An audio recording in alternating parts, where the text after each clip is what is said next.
Kota Medan, sebagai kota metropolitan di Sumatera, memiliki peran sentral bagi kehidupan masyarakat. Sebagai kota besar yang penuh akan segala kemewahan dan kesempatan, membuat kota ini ramai didatangi orang-orang yang ingin mengadu nasib dari kampung halamannya. Perpindahan penduduk sudah terjadi sejak kota ini menjadi pusat dari industri perkebunan di Sumatera Timur pada tahun 1880-an. Orang-orang beragam wilayah datang ke kota ini pada saat itu mengejar hype perkebunan berharap bisa mendapat seperti keberuntungan. Setelah Indonesia merdeka pun, kota ini masih menjadi kota besar dan penting di utara Sumatera. Kebesaran dan kemegahan kota Medan tanpa disadari menyeret serta kebudayaan suku asli penghuni wilayah ini, yaitu orang Melayu Deli. Di tengah hiruk-pikuk kemajuan peradaban, akulturasi, dan asimilasi budaya berbagai etnis dan suku, tampaknya penduduk asli Melayu Deli mengalami kesulitan untuk beradaptasi dan bertahan. Di era modern ini, terdapat sebuah fenomena bagi orang-orang Melayu di Medan. Mereka seakan terpinggirkan di tanah sendiri, untuk sekedar bertutur dan berbicara dalam bahasa Melayu, bahkan jarang mereka lakukan. Salah satu yang menjadi penyebab dari hal ini adalah betapa kuatnya pengaruh budaya dari luar yang masuk secara bersamaan di kota ini. Dalam perkembangannya, ada banyak budaya-budaya asing yang mempengaruhi dan mengubah kebudayaan Melayu, terkhususnya Melayu Deli yang berada di wilayah pantai timur Sumatera.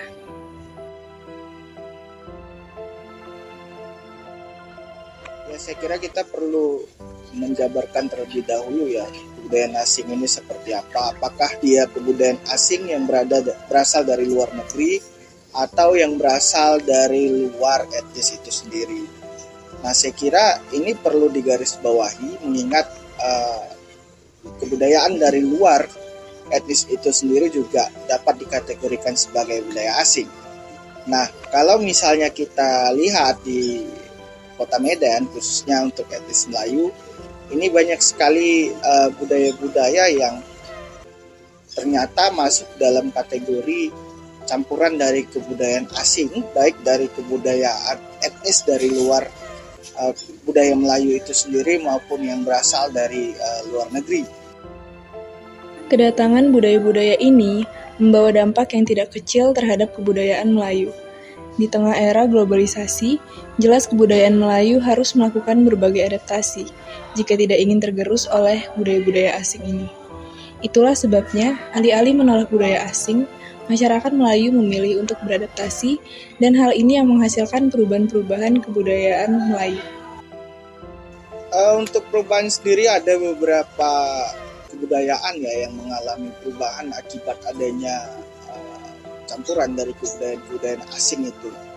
Seperti misalnya dari alat musik ya, dari seni musik yang ada di masyarakat Melayu, kemudian juga dari segi pakaian, lalu kemudian dari segi kuliner dan berbagai kebudayaan lainnya.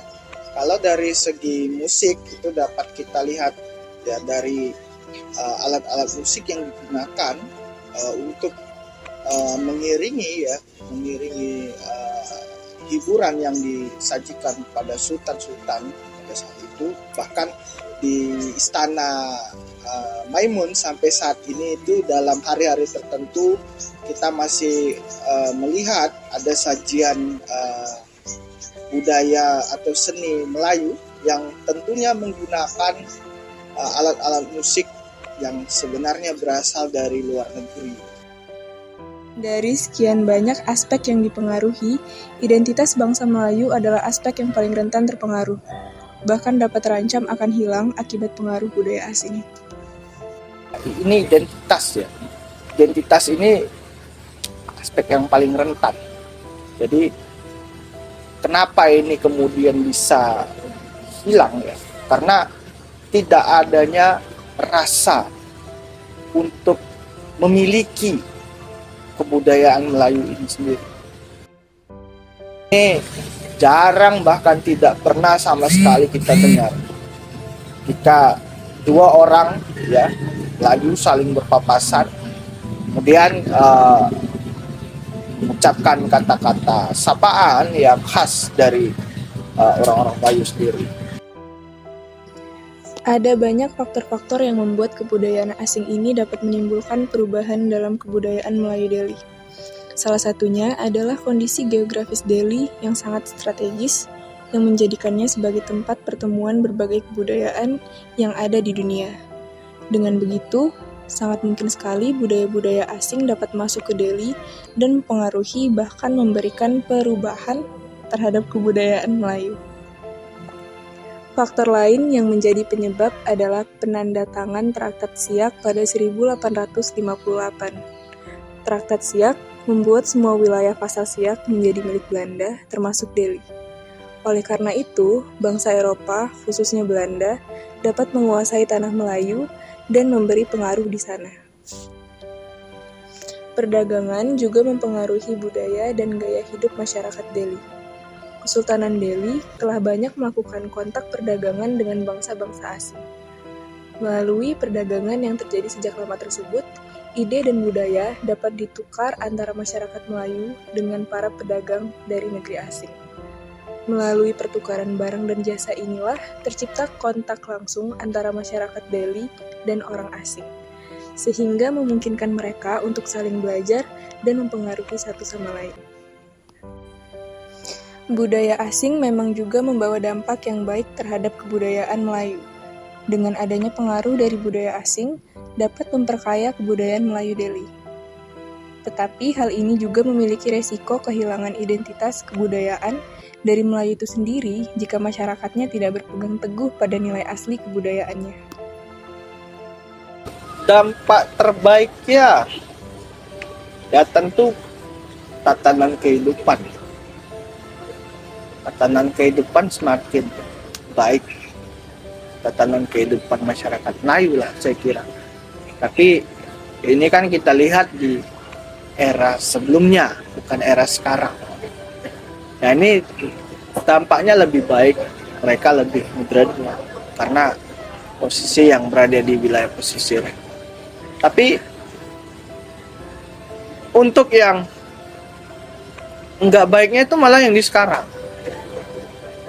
Kenapa saya bilang nggak baiknya tuh malah di sekarang? Ya karena kalau dulu kan identitas kemelayuannya kuat. Kalau sekarang kan identitas kemelayuannya enggak.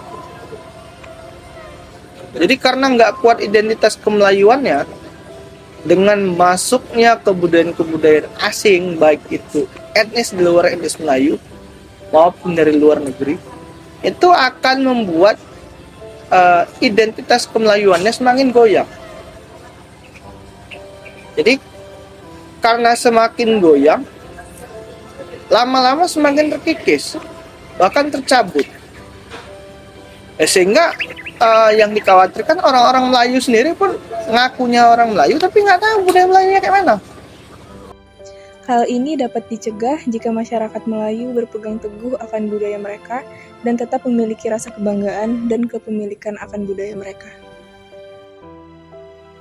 Oleh karena itu, ayo kita sama-sama membumikan kembali identitas kemelayuan itu. Sehingga orang kembali mengenal ya, etnis Melayu itu ada di Kota Medan. Dan orang juga mengenal ya bahwa Medan ini ada seiring dengan keberadaan orang Melayu.